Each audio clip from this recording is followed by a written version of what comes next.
doakan saya melawan kezoliman dan kediktatoran di Kabupaten Solo saat ini. Bahwa keputusan BK DPRD Kabupaten Solo itu sudah bisa kita prediksi dari awal, karena memang ini sudah direncanakan dan ditargetkan. Ada perbuatan-perbuatan, tindakan-tindakan dari pihak-pihak tertentu yang sudah menghilangkan, membatasi dan mengurangi hak beliau sebagai Ketua DPRD dalam rangka untuk menjalankan tugas dan kewenangan beliau sebagai pimpinan DPRD Kabupaten Solo. Dan hal ini jika ditemukan nanti ada pelanggaran-pelanggaran hukum yang dilakukan oleh oknum-oknum tertentu, kami akan mengambil langkah hukum baik secara pidana, perdata maupun secara administrasi.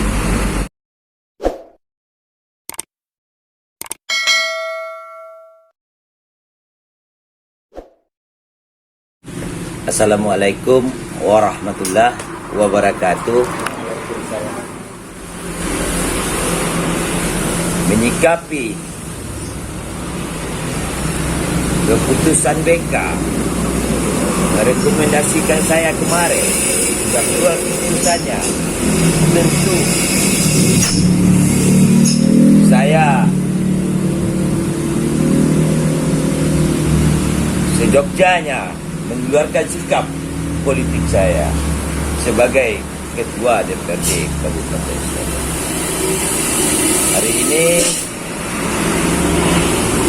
Hari ini saya harus memilih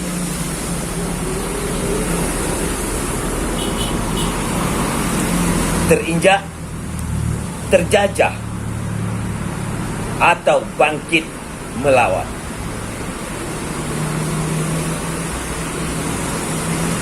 Dengan penzoliman yang tersistem, menurut saya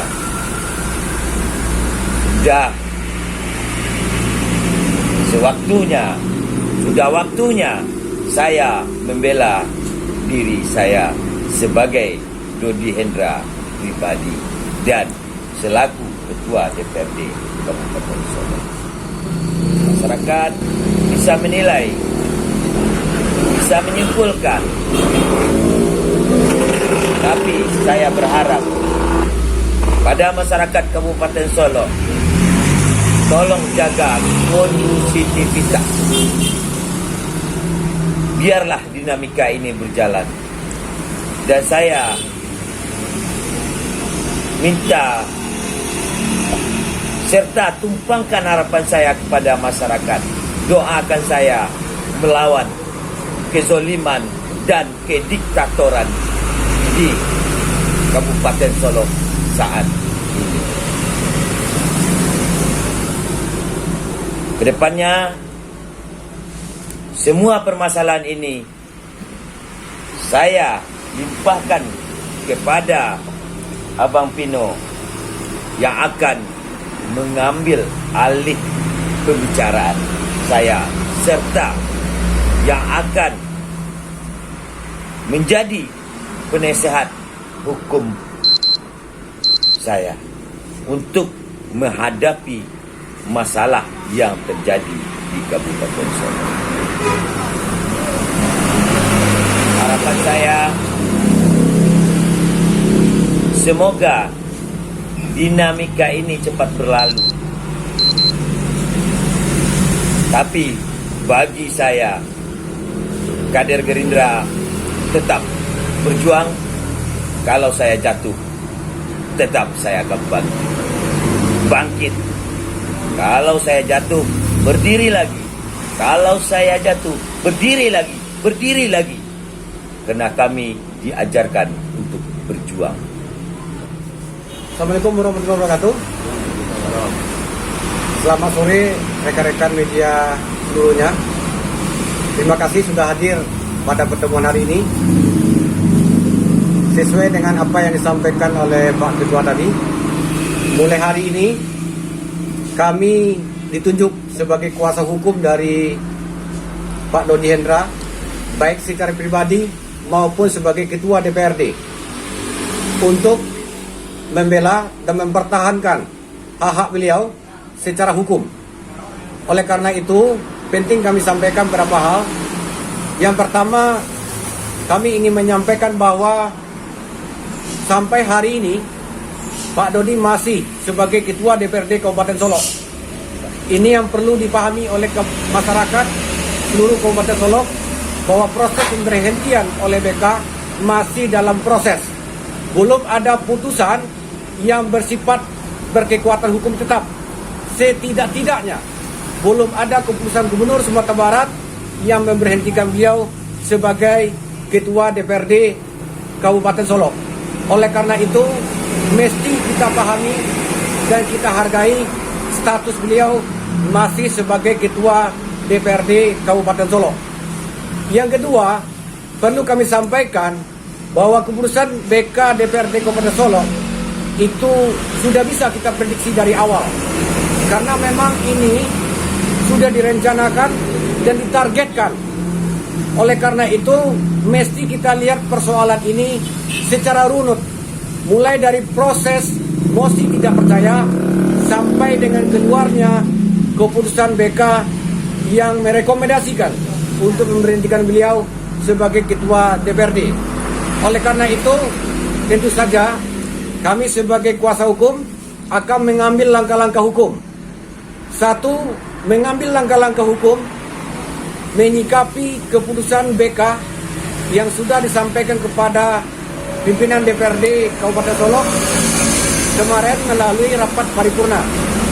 Nah, tapi itu masih berproses, masih ada langkah-langkah yang mesti ditempuh. Dan kita akan melakukan langkah-langkah hukum terkait itu, termasuk langkah-langkah menyikapinya sampai ke proses peradilan. Yang kedua, karena masalah ini bagi kami sudah direncanakan dan ditargetkan dari awal, maka kami perlu melihat, membongkar, mengusut secara tuntas apa yang terjadi sebenarnya dari proses mosi tidak percaya sampai kemudian lahirnya keputusan BK. Karena ada perbuatan-perbuatan, tindakan-tindakan dari pihak-pihak tertentu yang sudah menghilangkan, membatasi dan mengurangi hak beliau sebagai Ketua DPRD dalam rangka untuk menjalankan tugas dan kewenangan beliau sebagai pimpinan DPRD Kabupaten Solok dan hal ini sebagai Ketua. Nah, kami akan mengkaji itu. Jika ditemukan nanti ada pelanggaran-pelanggaran hukum yang dilakukan oleh oknum-oknum tertentu, kami akan mengambil langkah hukum baik secara pidana, perdata maupun secara administrasi. Nah, oleh karena itu kita berharap ini butuh support seluruh masyarakat Kabupaten Solok, termasuk dari rekan-rekan media, karena bagi kami ini adalah babak awal untuk mengungkap apa sebenarnya yang terjadi di Kabupaten Solok beberapa bulan ini. Nah, oleh karena itu kita berharap dukungan kawan-kawan media, dukungan masyarakat Kabupaten Solok untuk memberikan dukungan moral kepada Ketua DPRD supaya beliau tetap teguh, kuat untuk menghadapi segala yang terjadi hari ini.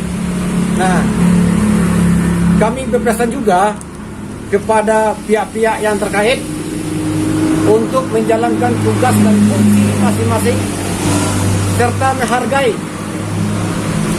posisi Pak Dodi tetap sebagai Ketua DPRD sampai ada keputusan dari Gubernur Sumatera Barat yang punya kekuatan secara hukum. Jikapun itu tidak dilakukan atau dilakukan nanti proses hukum melalui peradilan.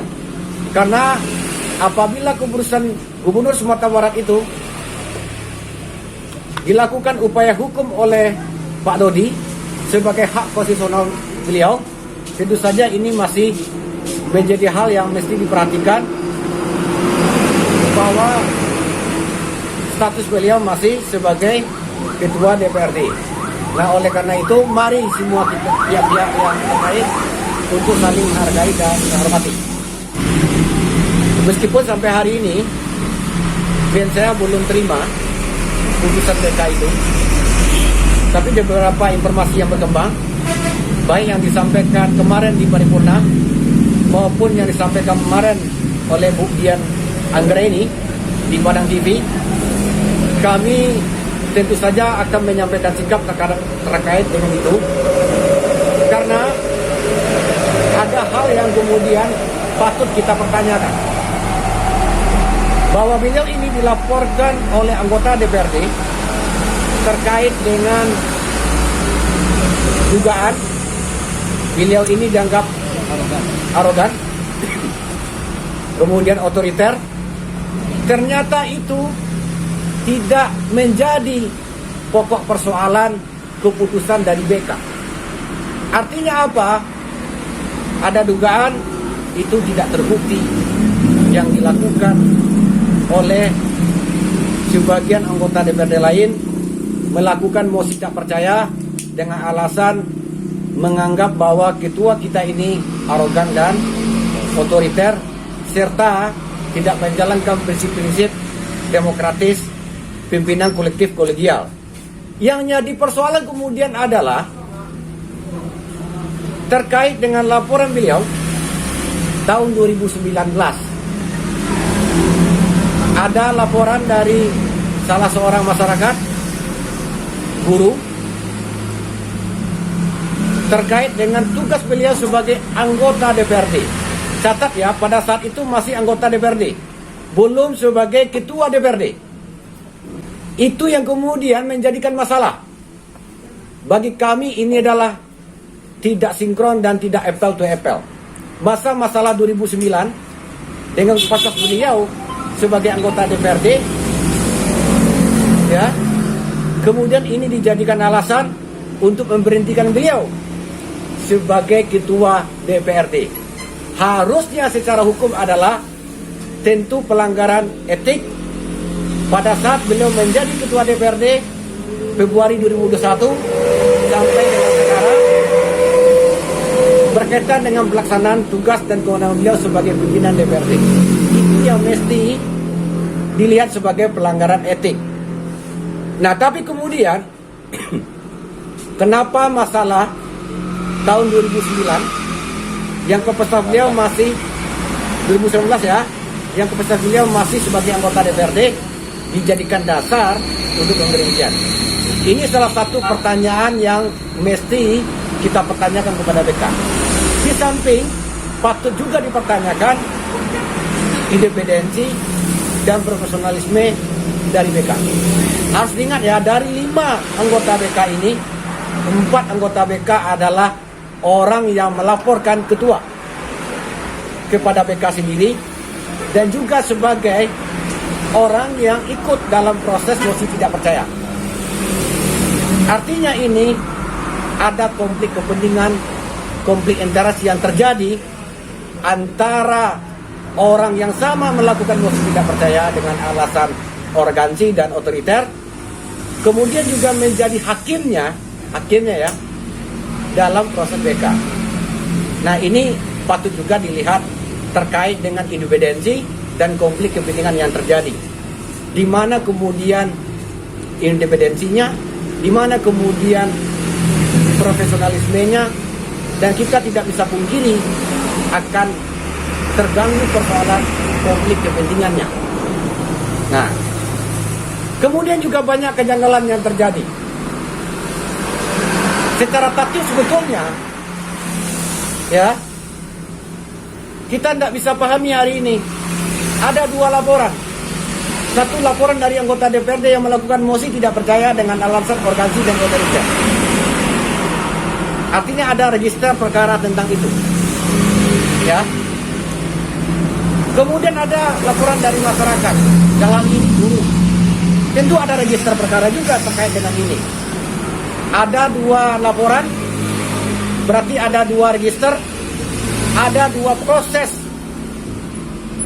persidangan, 2 proses pembuktian, dan juga tentu harus ada 2 proses keputusan. Artinya juga ada 2 putusan. Nah, tapi kita belum mendengar keputusan terkait dengan laporan oleh anggota DPRD yang melakukan mosi tidak percaya, apa hasilnya? Kalau kita baca kemarin dari informasi yang berkembang, itu ternyata ya tujuan itu tidak dijadikan alasan ya untuk pemberhentian Pak Ketua sebagai Ketua DPRD. Yang dijadikan alasan adalah terkait dengan laporan 2019 oleh masyarakat yang tentu dengan register perkara yang berbeda, dengan proses persidangan yang berbeda, dengan putusan juga tersendiri gitu. Nah, jangan sampai nanti ya dua laporan dari orang yang berbeda dengan substansi yang berbeda, tentu dengan bukti yang berbeda dijadikan menjadi satu putusan. Nah, ini yang mesti harus diklirkan, diklarifikasi ya. Mudah-mudahan ini kita bisa mengetahuinya secara jelas dan terang. Ya. Nah, karena sampai hari ini kita belum mendapatkan informasi terkait dengan putusan itu. Nah, karena ada kewajiban sebetulnya dari BK untuk menyampaikan itu melalui pimpinan fraksi dari beliau. Kita sudah konfirmasi pimpinan fraksi, ternyata belum ada tembusan putusan itu. Ya.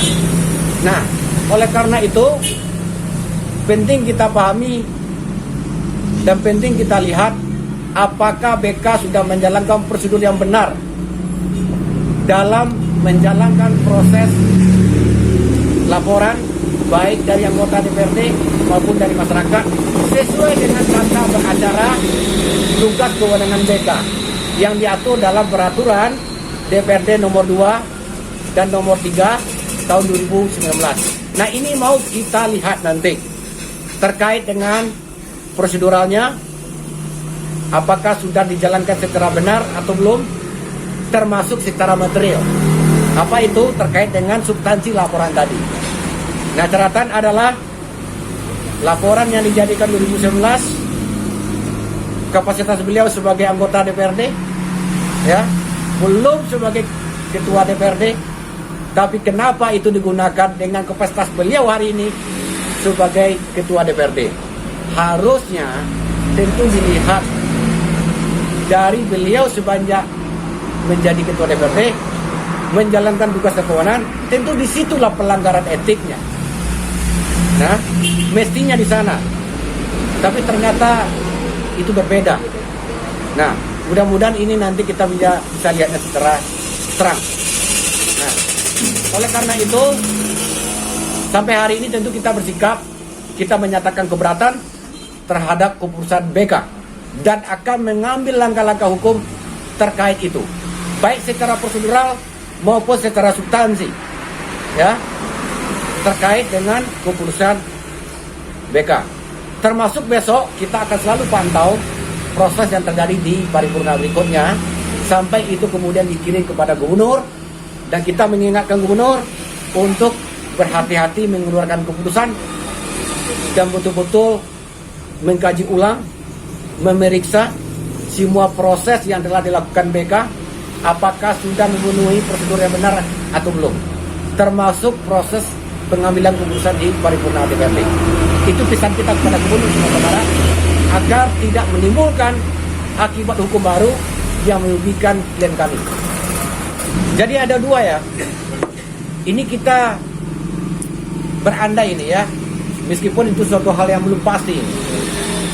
Jikapun gubernur nanti mengeluarkan sebuah keputusan pemberhentian berdasarkan keputusan BK yang kemudian ditindaklanjuti dengan keputusan DPRD, ya, tentu dari awal kita sudah mengingatkan gubernur untuk memeriksa ini, mengkaji ulang ini secara prosedur yang benar.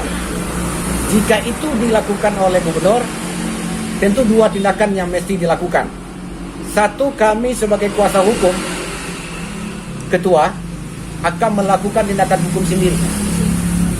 Secara kepartaian nanti tentu kami serahkan kepada mekanisme partai, ya, apakah akan keberatan terhadap keputusan gubernur atau tidak. Nah, yang jelas terkait dengan kepentingan beliau secara pribadi maupun sebagai ketua DPRD ada mekanisme yang berlaku. Apa itu? Pertama, kami harus mengajukan keberatan kepada Gubernur Sumatera Barat. Yang kedua, kalau keberatan tidak dilengkapi, ada hak konstitusional beliau untuk mengajukan gugatan ke pengadilan tata usaha negara.